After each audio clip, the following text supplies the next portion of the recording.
Student देख लेते हैं जल्दी से कि इक्विवेलेंट वेट हमारा कैलकुलेट कैसे होता है। तो देखिए ये बहुत आसान है और बस कुछ केसेस हैं अलग अलग, जैसे कुछ चीज़ के लिए किसी तरीके से निकलता है, किसी में कोई तरीका है निकालने का, तो वो तरीके आपको ध्यान रखने हैं और वो बहुत ईजी हैं, आपको लर्न हो जाएंगे, ठीक है। और ये टॉपिक क्लास 11th के लिए भी उतना ही इंपॉर्टेंट है, क्लास 12th के लिए भी बहुत इंपॉर्टेंट है, क्योंकि 12th में जाके जब हमें नॉर्मेलिटी निकालना पड़ता है तो नॉर्मेलिटी निकालते समय हमें इक्विवेलेंट वेट की ज़रूरत पड़ती है, ठीक है स्टूडेंट। अगर आपको ये आता होगा तभी आप वहाँ पे क्वेश्चंस कर पाएंगे, या फिर आप कंपटीशन एग्जाम में ले लीजिए, आपको मतलब ये कॉन्सेप्ट पता होना चाहिए, ये बहुत इंपॉर्टेंट कॉन्सेप्ट है।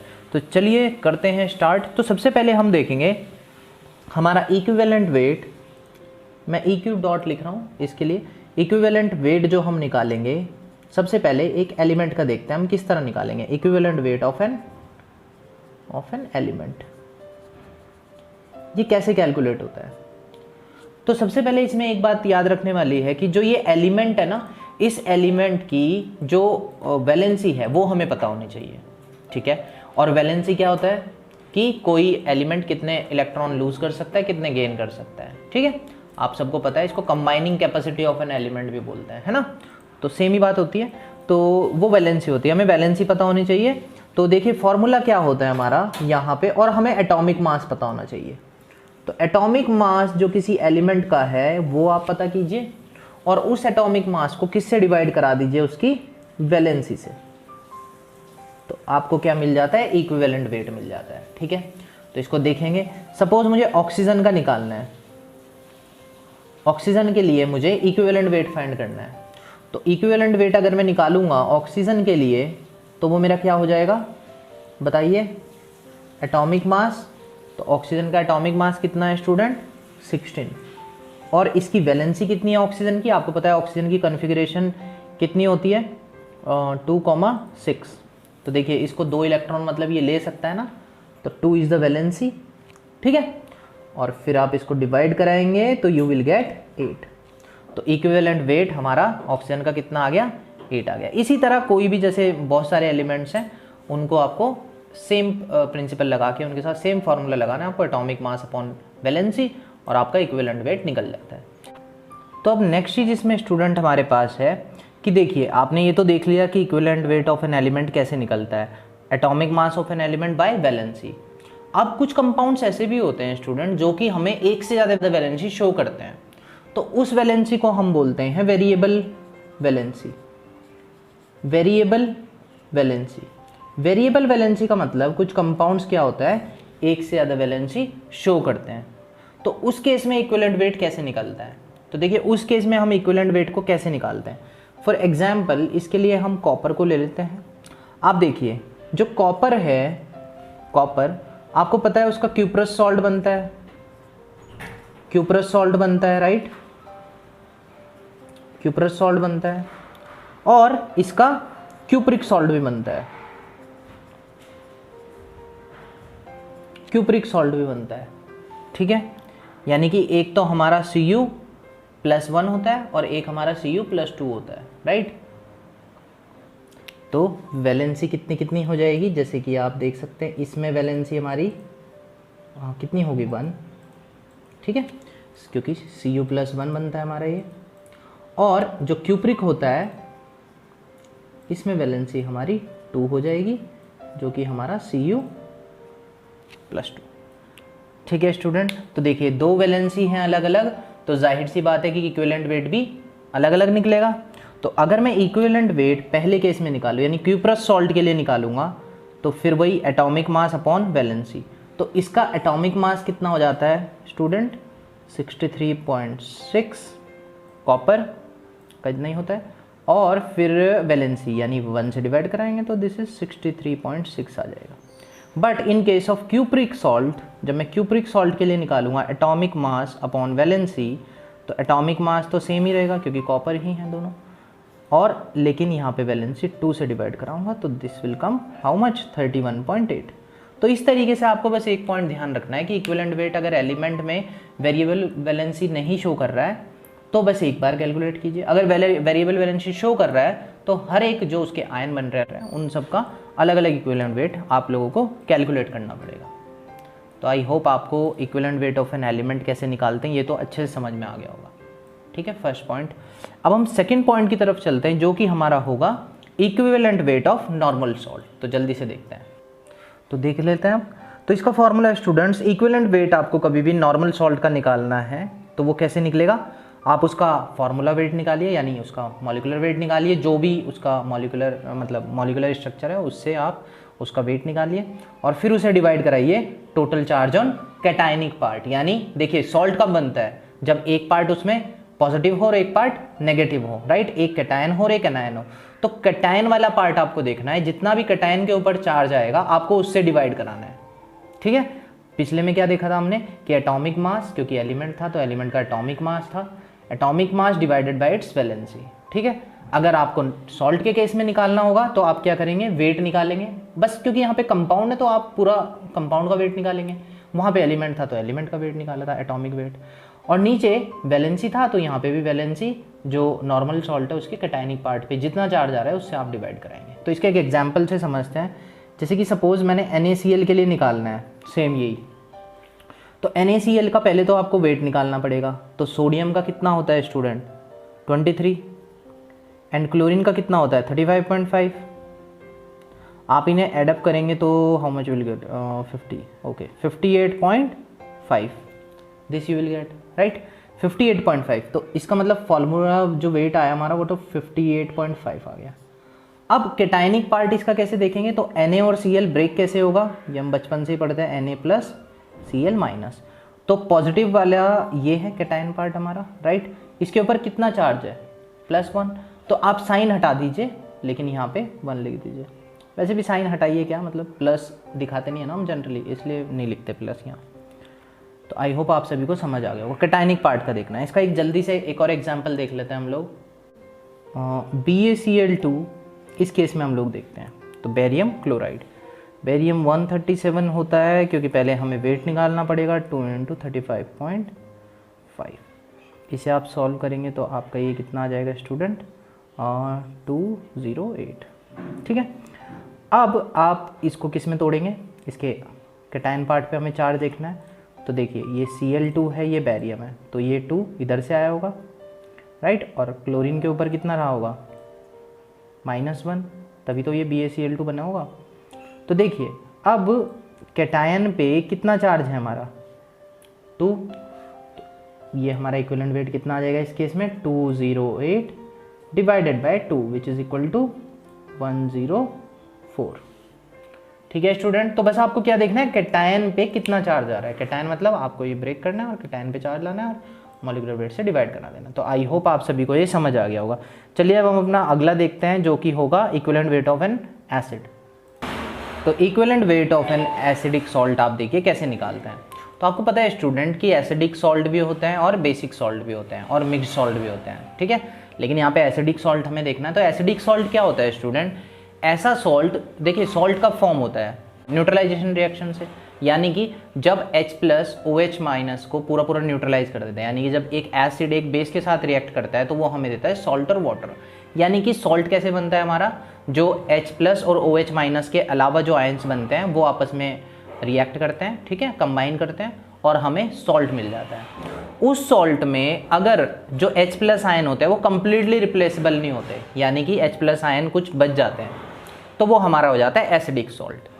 अगर OH बच जाते हैं तो वो हमारा हो जाता है कौन सा, बेसिक सॉल्ट, ठीक है। तो यहाँ पर हमें लेकिन एसिडिक सॉल्ट देखना है, तो देखते हैं एसिडिक सॉल्ट को। तो एसिडिक सॉल्ट में भी देखिए फार्मूला लगभग सेम ही है। ऊपर तो फार्मूला वेट आएगा, जो भी आपका एसिडिक सॉल्ट बना है, जिस भी कंपाउंड जो आपका बना है उसका आप टोटल वेट निकालिए, राइट, यहाँ पे लिख दीजिए ऊपर। और नीचे क्या करेंगे हम, number of replaceable H atom, यानी कितने रिप्लेसेबल हाइड्रोजन एटम उसमें प्रेजेंट है, क्योंकि वो तभी तो एसिडिक सॉल्ट है जब उसमें रिप्लेसेबल H एटम होंगे। तो वो कितने हैं आपके, आपको उन्हें यहाँ पे तो समझते हैं एक एग्जाम्पल से। जैसे कि हाँ, आप ये ले लीजिए NaHCO3। तो देखिए स्टूडेंट, ये एक क्या है हमारा सॉल्ट है, लेकिन इसमें आपको देखिए H दिख रहा है।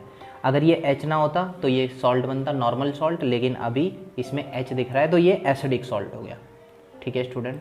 तो NaHCO3 आप इसका पहले वेट निकालेंगे तो दिस विल बी 23 × 1, क्योंकि एक ही है तो +1 plus this is carbon is 12 and 3 into how much 16, तो ये 23, this will give us 84, yes 84 देगा ये हमें। तो formula weight when will put 84 here, ठीक है। अब हमें नीचे किससे डिवाइड कराना है, number of replaceable H atom. तो आपको कितने एच एटम दिख रहे हैं इसमें जो रिप्लेस हो सकते हैं, केवल एक ही दिख रहा है ना, इसी को हटा सकते हैं हम, तो डिवाइड बाय 1। तो ये आपका क्या आ गया, एसिड सॉल्ट के केस में इक्विवेलेंट वेट। इसको एक और एग्जांपल से देख लेते हैं। एग्जांपल है CaHCO3 होल ट्वाइस, ठीक है स्टूडेंट्स। तो इसका हमें पहले क्या निकालना पड़ेगा, फार्मूला वेट। तो फार्मूला वेट कैसे निकालेंगे, calcium is 40 plus and this whole is 2, तो आप 2 से इसको मल्टीप्लाई करा लीजिए जो भी अंदर आएगा, क्योंकि ये 2 दुगने हो गए हैं इसके अंदर वाला। तो हाइड्रोजन का 1 हो गया plus carbon is 12 and this is again 3 into 16, ठीक है। तो आप सब इसको सॉल्व करेंगे मेरे साथ, 40 प्लस 2, तो this will be 13 plus 48 and this will give us 40 and 2 13 6, okay 6 8, then this will come, okay so it will give us how much 16 162, तो 162 will be the answer of this। अब हमें ये निकालना है, तो 162 डिवाइडेड बाय, अब replaceable hydrogen atom कितने हैं, देखिए यहाँ पे कितने हाइड्रोजन है, 1, बिल्कुल नहीं, यहाँ देखिए होल ट्वाइस नहीं है, ये भैया बैठे हैं ना यहाँ पे, ये दुगने बनाएंगे इसको, यानी ये 2 आ जाएगा हमारा यहाँ पे, तो हम 2 से डिवाइड कराएंगे and we will get how much 81। तो इस तरीके से हम इक्विवेलेंट वेट निकालेंगे जब हमें एसिड सॉल्ट का बोला रहेगा, ठीक है। तो चलिए अब हम अपने नेक्स्ट उसकी तरफ जाते हैं, जो कि है हमारा वेट ऑफ एन एसिड, यानी एक एसिड का आप इक्विवेलेंट वेट कैसे निकालेंगे, क्योंकि अभी तक हमने जो 2 देखे हैं वो हमने सॉल्ट के देखे हैं, ठीक है। एक हमने देखा था कौन सा, नॉर्मल सॉल्ट, और एक हमने देखा एसिडिक सॉल्ट, क्योंकि वो दोनों किस कैटेगरी में आ रहे थे, सॉल्ट की कैटेगरी में, ठीक है। अब हम अपना अगला 4th टॉपिक देख रहे हैं, जो कि है equivalent weight of an acid. Equivalent weight of an acid कैसे निकलेगा हमारा, ऊपर तो वेट ही आएगा, राइट। जो भी कंपाउंड है आपके पास, चाहे वो एलिमेंट है चाहे कोई कंपाउंड है, आप उसका क्या कीजिए, वेट कीजिए, ये चीज़ सब में सेम होती है।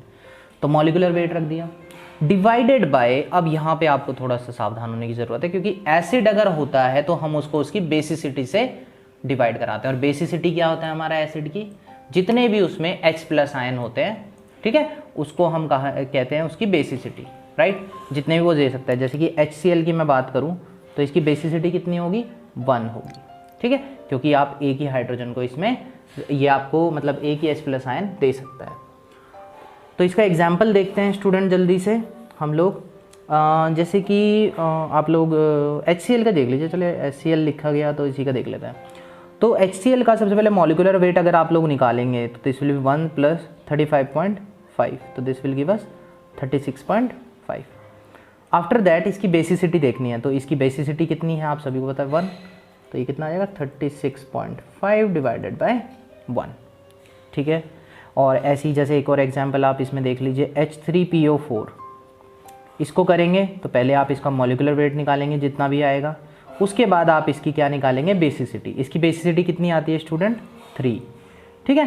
तो जो भी आपका मतलब मॉलिक्यूलर वेट आएगा ऊपर, आप उसे 3 से डिवाइड करा देंगे। तो ये आप करके देखेंगे खुद से, और कमेंट सेक्शन में मुझे बताएंगे भी कि इसका वेट कितना है H3PO4 का, ठीक है स्टूडेंट। तो जल्दी से चलते हैं अपने नेक्स्ट टॉपिक की तरफ, जो कि है इक्विवेलेंट वेट ऑफ बेस। तो इक्विवेलेंट वेट ऑफ बेस कैसे निकालेंगे, तो देखिए ये भी बहुत ईजी है। सबसे पहले वही बात, मॉलिक्यूलर वेट ऊपर सेम, लेकिन अब नीचे किससे डिवाइड कराएंगे हम, एसिडिटी से। और एसिडिटी क्या होता है हमारा, जो OH- आयन कौन कितने देता है, राइट, वो हमारा एसिडिटी होता है। फॉर एग्जाम्पल मैं अगर NaOH की एसिडिटी की अगर मैं बात करूं तो देखिए कितनी होगी, 1, क्यों, क्योंकि कितना OH है इसके पास, सिर्फ 1, तो 1 ही दे सकता है। तो एसिडिटी हमें नीचे तो पता लग गया कि 1 से डिवाइड कराना है। अब आप इसका मॉलिक्यूलर वेट कीजिए, 23 plus 16 plus 1, this will be how much 40, right. तो 40 आ जाएगा ये, तो 40 डिवाइड बाय 1, तो ये हमारा आ गया इक्विवेलेंट वेट ऑफ NaOH। इसी में ही अगर एक और एग्जाम्पल हम देखें, ये भी बहुत अच्छा एग्जाम्पल है एक एल्यूमिनियम हाइड्रोक्साइड का, AlOH3 का। तो इसमें अगर मैं बेसिसिटी एसिडिटी की बात करूं तो कितने आएगी मेरी, 3, ठीक है। तो मतलब 3 से हमें डिवाइड कराना पड़ेगा। और मॉलिक्यूलर वेट कितना आएगा इसका, AlOH होल थ्राइस का, आप लोग बताएंगे मुझे कमेंट सेक्शन में, ठीक है। कितना आएगा यहाँ पर पुट करेंगे और फिर आपका आंसर आ जाएगा, ठीक है स्टूडेंट। तो आई होप आप सभी को इतना समझ में आ गया होगा अच्छे से। तो अगला देखते हैं स्टूडेंट्स हम equivalent weight of an oxidant और अ रिडक्टेंट, यानी कि ऑक्सीडाइजिंग एजेंट का और रिड्यूसिंग एजेंट। अगर आपकी कोई भी रिएक्शन है, उस रिएक्शन में आपको इक्विवेलेंट वेट निकालना है किसी भी ऑक्सीडाइजिंग एजेंट का या रिड्यूसिंग एजेंट का, तो वो किस तरीके से हम निकालते हैं। तो इसका देखिए एक सिंपल सा फॉर्मूला है। फॉर्मूला मास निकालेंगे आप सबसे पहले, तो जिसका भी आपको निकालना है, जैसे जो भी आपका ऑक्सीडाइजिंग एजेंट होगा या आपका रिड्यूसिंग एजेंट होगा, आप क्या करेंगे उसका सबसे पहले वेट निकालेंगे, उसको आप ऊपर रखेंगे, ठीक है। और डिवाइड किससे कराएंगे, अब देखिए इंपॉर्टेंस किसकी है ना, जिस चीज़ में इंपॉर्टेंस होती है हम उसी से ही हमेशा उसे डिवाइड कराते हैं। जैसे कि ऑक्सीडेशन और रिडक्शन यानी ऑक्सीडाइजिंग एजेंट और रिड्यूसिंग एजेंट का काम होता है इलेक्ट्रॉन गेन कराना या इलेक्ट्रॉन लॉस कराना, ठीक है। तो हम जितने भी इलेक्ट्रॉन गेन हुए हैं या जितने भी इलेक्ट्रॉन लॉस्ट हुए हैं उनसे डिवाइड करा देंगे, ठीक है। तो इसको एक इक्वेशन की एग्जाम्पल की हेल्प से समझते हैं जल्दी से। तो देखिए स्टूडेंट, जैसे कि हमारे पास ये रिएक्शन है KMnO4, ये MnO4 minus plus 4H plus plus 3 electron, और ये रिएक्शन आ गई हमारी, ठीक है। अब इस रिएक्शन में हमें क्या करना है कि डिवाइड कराना है किससे, पहले डिवीजन वाला पार्ट देखते हैं। डिवाइड कराना है किससे, नंबर ऑफ इलेक्ट्रॉन गेन और लॉस्ट। तो आपको दिख रहा है इसमें क्या हो रहे हैं, प्लस 3 इलेक्ट्रॉन इस तरफ, यानी ये आपका रिएक्टेंट साइड है, वो आपका प्रोडक्ट साइड है, तो 3 इलेक्ट्रॉन ऐड हो रहे हैं। तो आप किससे डिवाइड कराएंगे, 3 से डिवाइड कराएंगे। किसको डिवाइड कराएंगे, किसके वेट से डिवाइड कराएंगे, वेट से डिवाइड कराएंगे ना, फार्मूला मास। किसके फार्मूला मास से, जिसमें ये इलेक्ट्रॉन जाके ऐड हुए। तो किस में ये इलेक्ट्रॉन जाके ऐड हुए, MnO2। तो आप MnO2 का क्या निकालेंगे, मास निकालेंगे, ठीक है। कितना आएगा, तो ऑक्सीजन 2 इज 32 60, तो 158 दिस विल कम, और फिर आप इसको सॉल्व कर लेंगे। तो आई होप सभी को समझ आ गया होगा ये, ठीक है। अब नेक्स्ट आप देखेंगे, सपोज FeSO4 है, इसके टूटने की कहानी देख लेते हैं थोड़ी सी। Fe2 प्लस हमें देगा Fe3 प्लस प्लस 1 इलेक्ट्रॉन। तो यहाँ पे देखिए गेन हो रहा है कि लॉस इलेक्ट्रॉन का, जाहिर सी बात है लॉस हो रहा है, क्योंकि तभी तो प्लस चार्ज बढ़ा, जो देता है वो पॉजिटिव होता है, जो लेता है वो नेगेटिव। तो पॉजिटिव 2 प्लस था और पॉजिटिव हो गया 3 प्लस, इट मीन्स लॉस हुआ है। तो एक इलेक्ट्रॉन का लॉस हुआ है यहाँ पे, और हमें नंबर ऑफ इलेक्ट्रॉन गेन और लॉस से ही डिवाइड कराना पड़ता है। तो इस केस में हम FeSO4 का जो भी वेट होगा, ठीक है, उसको आप किससे डिवाइड कराएंगे, 1 से। और FeSO4 का कितना वेट होता है, तो इट्स 152, ठीक है स्टूडेंट। तो आई होप आप सभी को इक्विवेलेंट वेट अच्छे से समझ में आ गया होगा। If you have any doubt please let me know in the comment section, and if you like the video please share it with your friends and subscribe the channel if you haven't done it so. Thank you very much.